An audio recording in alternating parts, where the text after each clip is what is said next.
پھر جب وہ سفر اور تجارت پر جانے لگے تو پتھر اٹھا کے ساتھ لے جاتے. سمجھ آ گئی بات؟ اس پتھر کی اسی طرح تعظیم کرتے جس طرح بیت اللہ کی کرتے تھے. حجر اسود کی طرح اس کو بوسہ بھی دیتے تھے, سجدہ بھی کر لیتے تھے, اور اس سے برکات بھی. اس حد تک تو شاید میں کہتا ہوں پھر بھی ٹھیک تھا کہ بیت اللہ کا پتھر تھا. پھر یہ ہوا کہ انہوں نے خود خوبصورت پتھر گھڑنے شروع کر دیے. پھر یہ ہوا کہ جہاں سے کوئی پیارا چمکیلا خوبصورت اور اچھا پتھر ملا انہوں نے حسین سمجھ کے اٹھا لیا. تو یہ ابتدا ہو رہی ہے تعظیم کے ساتھ, برکت کے ساتھ. پھر مکہ کے ارد گرد جہاں لاوا پھٹتا اور لاوا نکلتا, آتش فشاں پہاڑ پھٹتے, تو ان کا عقیدہ تھا کہ یہ آسمان کے ستارے جھڑتے ہیں تو اس سے یہ لاوا نکلتا ہے. تو پھر آسمانی ستاروں نجوم پرستی پہلے چل رہی تھی تو اس میں بھی برکت کا وہ پہلو ڈھونڈنے لگے. لیکن اس کی سب سے جو پہلی ابتدا ہوئی ان پتھروں کے تراشنے کے بعد, اور جس شخص نے بت پرستی کو یا بتوں کو وہاں رواج دیا, تو سب سے پہلا بت جو بیت اللہ کے اندر نصب ہوا وہ ہبل تھا. اور یہ عمر ابن لحی ایک شخص تھا جو شام کے سفر پہ گیا, تجارت کی غرض سے گیا, کسی اور غرض سے گیا. اس نے وہاں لوگوں کو دیکھا کہ لوگ پتھر کے خوبصورت بت بنائے ان کے سامنے ہاتھ جوڑے بیٹھے ہیں, ان سے مرادیں مانگتے ہیں, ان کی پوجا کرتے ہیں, ان کے گرد طواف کرتے ہیں. تو یہ خود دین ابراہیمی سے ہٹا ہوا تھا, عرصہ بیت چکا تھا, اور دین حنیف سے اس کو کوئی تعلق عملاً نہ رہا تھا. اس کو وہ اچھا لگا, اس نے کہا ایک بت مجھے بھی دے دو, میں اپنے ساتھ لے جاتا ہوں. تو شامیوں نے یہ ہبل نامی بت اس کو دے دیا کہ تم اس کو ساتھ لے جاؤ, اور اس بدبخت نے آ کے ہبل کو بیت اللہ کے اندر نصب کر دیا, خانہ کعبہ کے سامنے. اور یہ قوم کا کیونکہ سردار تھا, قوم میں بڑا محترم تھا, عزت کی نگاہوں سے دیکھا جاتا تھا. اس کو اچھا لگا, اس نے اپنی قوم سے بھی کہا کہ بیت اللہ کا بھی طواف کرو. اللہ تو موجود ہے ہی, لیکن یہ بھی ہمارے سفارشی ہیں, یہ بھی ہماری اللہ کے ہاں سفارش کرنے والے ہیں, منوانے والے ہیں. ظاہر ہے آپ کو پتہ ہے مشرکین مکہ بتوں کو اللہ کا درجہ نہیں دیتے تھے.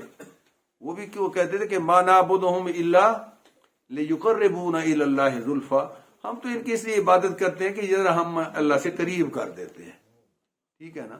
تو اس کے کہنے پہ قوم نے بھی بتوں کی پوجا شروع کر دی. تو پہلے تو ہبل آیا, اور ہبل کے بعد پھر بعد میں دوسرے بت اصاف آ گیا, نائلہ آ گیا, اور اصاف اور نائلہ کو عین زمزم کی جگہ پہ نصب کیا گیا. جہاں چاہے زمزم ہے, آب زمزم جہاں, نائلہ اور اصاف وہاں موجود تھے, اور ہبل بالکل بیت اللہ کے سامنے نصب تھا. تو یہ پہلا شخص ہے بدبخت جس نے وادی حجاز میں اور پھر بیت اللہ میں اور کعبہ میں اور عربوں میں بت پرستی کی ابتدا یہاں سے ہو رہی ہے. اللہ کے نبی علیہ الصلوۃ والسلام نے بھی فرمایا, رأیت عمر ابن عامر الخزائی, اسی کا نام ہے جس کو آپ عمر ابن لوہی کہہ لیں, اسی کا نام خزائی تھا نا. فرمایا یجر خصبہ فی النار, میں نے اس کو اپنی انتڑیاں گھسیٹتے ہوئے جہنم میں دیکھا ہے. اس کی انتڑیاں نکلی ہوئی ہیں اور انتڑیوں کو اس نے اٹھایا ہوا ہے اور وہ گھسیٹتا ہوا جا رہا ہے. اور آگے حضور نے کیا فرمایا, کانا اول من سیب الصوائب, یہ حضور نے فرمایا بدبخت پہلا شخص ہے جس نے جانوروں کے نام پہ, بتوں کے نام پر جانور چھوڑے. آپ نے دیکھا نا کہ قرآن مجید میں بتوں کے مختلف ہام ہیں اور کیا صاحبہ, اور مختلف جو اتنے بچے دے دے گی اونٹنی تو اس کو نہیں چھوڑنا, دودھ نہیں نکالنا, فلاں ہو جائے گا تو اس کو جو ہے وقف کر دینا ہے. جس اونٹ سے اتنی اونٹنیاں گابن ہو جائیں اس کو اللہ کے نام پہ تو ہام ہے, وسیلہ ہے. اس طرح کے قرآن مجید نے بھی تذکرہ کیا ہے. سورہ انعام میں بڑی تفصیل کے ساتھ مشرکین کی ان اوہام باطلہ کا ہے. تو حضور نے اسی کی طرف فرمایا کہ من سیب الصوائب, کہ وہ پہلا شخص ہے جس نے بتوں کے نام پر جانور چھوڑے, پھر ان جانوروں کو بھی مختلف بتوں کے لیے مخصوص کر دیا۔ تو اللہ کے نبی علیہ الصلوۃ والسلام نے بھی، تو اس شخص نے بدقسمتی سے حضرت اسماعیل علیہ السلام کے دین کو، حضرت ابراہیم علیہ السلام کے دین کو جو دین حنیف تھا، اس نے وہاں بت بھی نصب کیے۔ اس نے پھر جانوروں کے کان کاٹنے، جانوروں کے مختلف بتوں کے نام سے منسوب کرنے، جانوروں کو آزاد کرنے کی ان سے برداری کا کام نہ لیا جائے، ان کا دودھ نہ پیا جائے، ان کا گوشت نہ کھایا جائے، ان کو کھلا چھوڑا جائے۔ یہ ابن ہشام نے ساری تفصیلات لکھی ہیں کہ یہ پہلا شخص ہے جس نے آ کے بت نصب بھی کیے، بت رکھے گی، ان کا احترام بھی، اور پھر بتوں کے نام پہ جانوروں کے چڑھائے ہوئے، پھر جانوروں کا کھلا اور آزاد چھوڑ دینا، پھر ان کے استعمال سے لوگوں کو روک دینا۔ اس شرک کی ساری صورتوں کی یہ سورہ انعام کی 131 نمبر ایت سے لے کے آگے آپ نے مشرکین کے اس وقت کا نقشہ دیکھنا ہو تو بڑی تفصیل کے ساتھ موجود ہے۔ بلکہ اس وقت نے وہاں جب اس وقت حج تو ہو ہی رہا تھا نا، جیسا کیسے بھی تھا، تو اس نے تلبیہ کے اندر بھی تبدیلی کی۔ اب ہم کیا کہتے ہیں؟ لبیک اللہم لبیک لا شریک لک لبیک، پوری تفصیل ہے۔ اس نے جو اضافہ کیا لبیک اللہم لبیک لا شریک لک الا هو لک تملکہ وما ملک، پہلے کلمات تو وہی رکھے لبیک اللہم لبیک کہ حاضر ہوں اے اللہ میں حاضر ہوں، لیکن آگے کیا کہا؟ لا شریک لک الا هو لک، تیرا کوئی شریک نہیں مگر وہ جس کو تو بنانا مناسب سمجھے، جو تیرا اپنا ہے۔ اللہ تیرا کوئی شریک نہیں مگر وہ جو تیرا اپنا ہے، تملکہ وما ملک، تو اس کا بھی مالک ہے اور اس کی جتنی مملوکہ چیزیں ہیں مالک تو ہی ہے، لیکن وہ تیرا شریک ہے کہ تو نے خود اس کو بنا لیا۔ تو یہ اس نے خود تلبیہ کے اندر بھی تو یہ پہلا شخص ہے۔ تو میں نے جس طرح عرض کیا کہ اس نے پہلا بت رکھا، پھر اصاف رکھا، پھر نائلہ رکھا، پھر تو بتوں کی ایک لائن لگ گئی، آپ نے جتنے سنے، حبل ہے، لات ہے، منات ہے، عزا ہے۔ اب یہ مختلف بت جو تھے، اب پھر یہ ہوا کہ ہر قبیلے نے، ہر خاندان نے، ہر شاخ نے اپنا بت رکھنا شروع کر دیا، ہر علاقے والوں نے اپنا شروع کر دیا۔ جتنے آپ نے سنے کہ حبل تو ایک مرکزی تھا نا، اصاف اور نائلہ وہاں تھے، عزا جو تھا وہ قریش کا بت تھا، خاندان قریش کا جو اپنا بت تھا وہ عزا تھا۔ لات جو تھا وہ قبیلہ طائف کے قبیلہ بنو ثقیف کا بت تھا۔ اسی طرح منات جو تھا یہ اوس اور خزرج، یہ جو قبائل یثرب کے تھے، مدینہ منورہ کے، یہ ان کا بت تھا۔ تو یہ اس وقت ابتدا ہوئی حضرت ابراہیم اور حضرت اسماعیل کے بعد۔ یہ میں عرض کر رہا ہوں کہ مکہ کے اندر، بیت اللہ کے اندر، وادی حجاز اور حرم کے اندر یہ شرک کی ابتدا ہو رہی ہے۔ اب مکہ کی سرزمین پہ اب ہم پیچھے تفصیل سے تو سارا بیان نہیں کر سکتے، یقیناً کتنے انقلاب آئے اور گزر گئے، کتنی قومیں آئیں اور چلی گئیں، کتنے حکمران وہاں اور مختلف قبائل کے سردار آئے ہوں گے، گزر گئے ہوں گے۔ تو تاریخ کا یہ سائیکل چلتے چلتے ہم اب آ جاتے ہیں قصی ابن کلاب پہ، کیونکہ یہاں سے آگے حضور اکرم صلی اللہ علیہ وسلم کے اجداد کا تذکرہ ہمیں تفصیل کے ساتھ ملتا ہے۔ تو قصی جو تھے، جب ان کے ہاتھ میں باغ ڈور آئی بیت اللہ کی، حرم کی، خانہ کعبہ کی، تولیت کعبہ کی، تو جس طرح میں نے کہا قصی ابن کلاب، تو یہ کلاب کے بیٹے تھے۔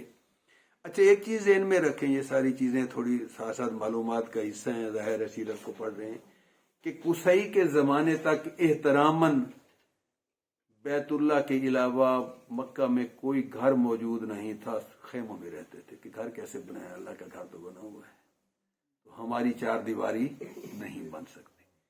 اس وقت تک مکہ اور بیت اللہ کے ارد گرد جتنے بھی گھر تھے بنو جرہم کے، یا جتنی بھی ان کی نسلیں تھیں، وہ آباد کس چیز میں تھی؟ ساری کی ساری خیموں میں آباد۔ کوئی گھر گارے مٹی اور اینٹ پتھر کا بنا ہوا، اس کو وہ ادب اور احترام کے خلاف سمجھتے تھے۔ قصی پہلا شخص ہے جن کے ہاتھ میں باغ ڈور آئی، تو انہوں نے ایک گھر تعمیر کیا پہلا، جس کا نام دار الندوہ رکھا، دار الندوہ۔ لیکن یہ گھر نہیں تھا اصل میں، یہ ان کی سمجھ لیں کہ آپ پارلیمنٹ کہہ لیں، یا ان کا دار الشورا کہہ لیں، یا شورا کا مرکز کہہ لیں، کہ یہ اس کے اندر کیا ہوتا تھا؟ فیصلے ہوتے تھے،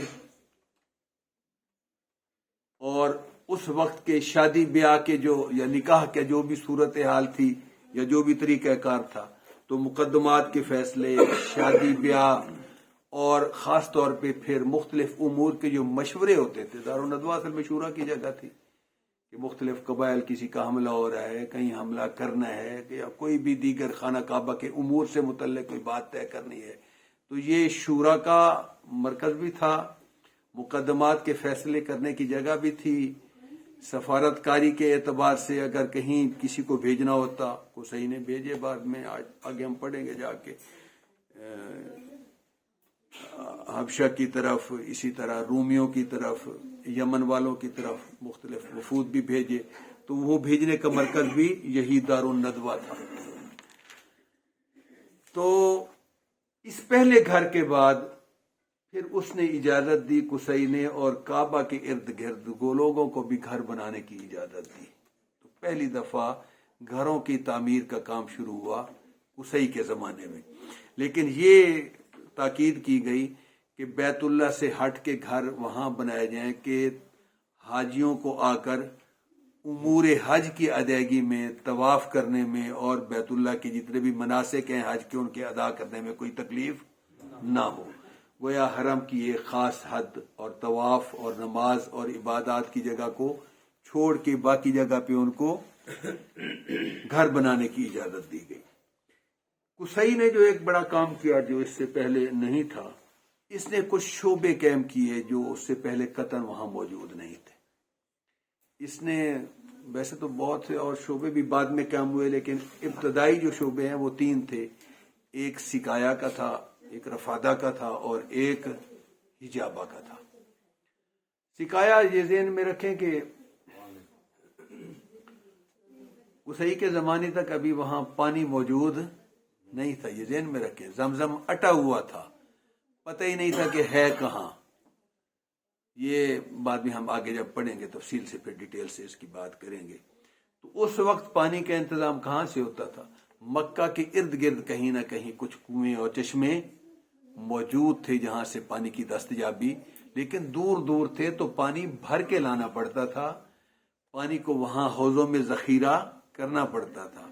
تو اس نے دارالندوہ میں پہلی دفعہ لوگوں کو بلایا، قریش کو اکٹھا کیا اور کہا کہ دیکھو ہمیں اللہ نے اپنے گھر کی پاسبانی نگرانی دی ہے، مجاور بنایا ہے، ہم امین ہیں اس کے، تو حاجی ہزاروں میل کا سفر طے کر کے آتے ہیں، وہ ہمارے مہمان ہوتے ہیں، ہم ان کے میزبان ہیں، تو ان کے لیے میٹھے پانی کا انتظام کرنا ہماری ذمہ داری ہے۔ تو اس کے لیے سقایا کا جو ایک شعبہ وہ قائم کیا گیا، اور اس کا کام میٹھے پانی کا انتظام کرنا، وافر پانی کا، اور ظاہر جس طرح میں نے کہا دور دور سے پانی بھر کے لا کے وہاں سٹور اور سٹاک کیا جاتا تھا۔ پھر شرفائے عرب باہر سے آتے تھے تو ان کے ہاں ایک خاص قسم کا مشروب نبیذ چلتی تھی، پانی کے ساتھ ساتھ ان کے لیے نبیذ اور اس مشروب کا بھی انتظام کیا جاتا تھا۔ اور پھر اس نے کہا کہ جب یہ آتے ہیں تو ان کی ضیافت اور کھانا کھلانا یہ بھی ہماری ذمہ داری ہے، لیکن یہ کہاں سے کھلایا جائے، کوئی ایک فرد تو نہیں کر سکتا، تو اس نے اس کے لیے ایک ٹیکس لگایا، ایک خاص رقم متعین کی جو تمام گھرانے دیں گے، اس سے رفادہ کا انتظام کیا گیا، اور اس سے حجاج کرام کی ضیافت ہوتی، ان کو کھانا کھلایا جاتا تھا اور ان کے کھانے کا بندوبست کیا جاتا تھا۔ اور تیسرا جو تھا میں نے عرض کیا وہ حجابہ تھا۔ حجابہ گویا خانہ کعبہ کا کنجی بردار کہہ لیں آپ ان کو، کہ کلید چابی جو کلید کعبہ ہوتی تھی، قفل ہوتا تھا باقاعدہ، دروازہ تالا لگتا تھا، اور اس کی چابی کس کے پاس ہوتی تھی؟ اس شخص کے پاس کہ جو حجابہ جس فیملی کے پاس، جس شاخ کے پاس، جس قبیلے کے پاس ہوتی تھی، اور اس میں یہ تھا کہ اس کی اجازت کے بغیر کوئی آدمی کعبہ میں داخل نہیں ہو سکتا تھا۔ تو یہ 3 شعبوں میں سے جس شخص کو اس خدمت کا موقع مل جاتا تھا وہ فخر سے پھولا نہیں سماتا تھا کہ دنیا کائنات کی مجھے سب سے بڑی نعمت مل گئی کہ مجھے سقایا میں، رفادہ میں یا مجھے حجابہ میں خدمت کا۔ لیکن قصی نے یہ تینوں عہدے اپنے پاس رکھے ہوئے تھے، کیونکہ یہ سب سے اہم ترین عہدے تھے، وہی ان کا بانی تھا۔ تو قصی نے اپنی زندگی میں یہ سقایا بھی، رفادہ بھی اور حجابہ بھی اپنے پاس رکھے ہوئے تھے. اور جس طرح میں نے بتایا کہ سقایا پانی کا انتظام کرتا تھا، رفادہ اس خاص مقرر سے حجاج کے لیے کھانے کا انتظام ہوتا تھا، اور حجابہ کعبے کا انتظام، داخلے کی اجازت، اس کی صفائی کا انتظام، اس کا انتظام سارا ان کے ذمہ ہوتا تھا. قصی کے بعد اب ہم آگے بڑھ رہے ہیں حضور کے نسب کی طرف. اس کا بیٹا تھا عبد الدار. قصی کے بعد عبد الدار جو تھا وہ سردار بنا قریش کا. اور جب قریش کا سردار بننے سے مراد سب سے بڑی احترام والی چیز بیت اللہ کا انتظام و انصرام تھا. یہ تینوں عہدے جو میں نے گنے، سقایا، رفادہ اور حجابہ، تینوں اس کے پاس آ گئے، عبد الدار کے پاس. یہ کون تھا؟ قصی کا بیٹا تھا. اس نے کچھ عرصہ اس کو چلایا. اسی عبد الدار کا ایک بھائی تھا عبد مناف. قصی کا بیٹا ایک تو عبد الدار اور دوسرے کا نام کیا تھا؟ عبد مناف تھا. عبد مناف کی اولاد بھی زیادہ تھی، قوت بازی بھی زیادہ تھی، اور وہ انتظام و انصرام اور ذرا طاقت میں بھی.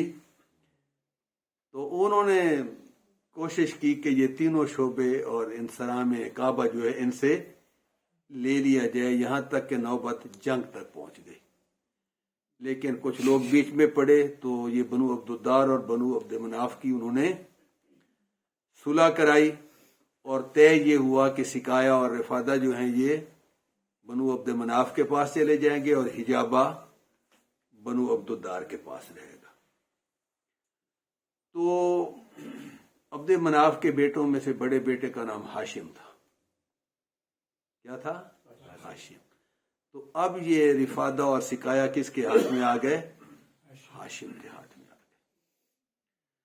ہاشم جو تھے ان کی خدمات عربوں میں بہت زیادہ ہیں. اہل عرب اور اہل حجاز اور قریش پر اس کے بڑے احسانات ہیں.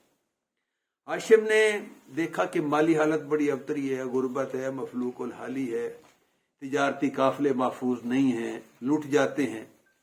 تو اس شخص نے سال میں 2 دفعہ سردیوں اور گرمیوں میں عرب کے تجارتی وفود کو بھیجنا بھی شروع کیا، اور ان کی حفاظت کا بھی انتظام اس طرح کیا. کس طرح کیا؟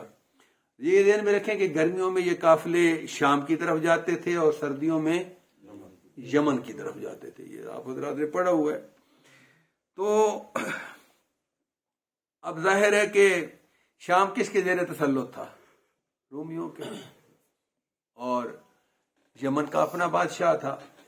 تو انہوں نے وہاں کے دورے کر کے یمن کے جو بادشاہ تھا اس سے بھی معاہدہ کیا، اور شام کے بھی گورنر یا جو رومیوں کا وہاں سربراہ مقرر کرتا تھا ان سے مل کے پہلی چیز تو یہ طے کی کہ ہمارے تجارتی قافلے ان ممالک میں بھی جب باہر کے لوگ مال لے کے جاتے تھے وہ ممالک ٹیکس لگاتے تھے. ظاہر ٹیکس آمدنی ہوتی ہے کسی ملک کی.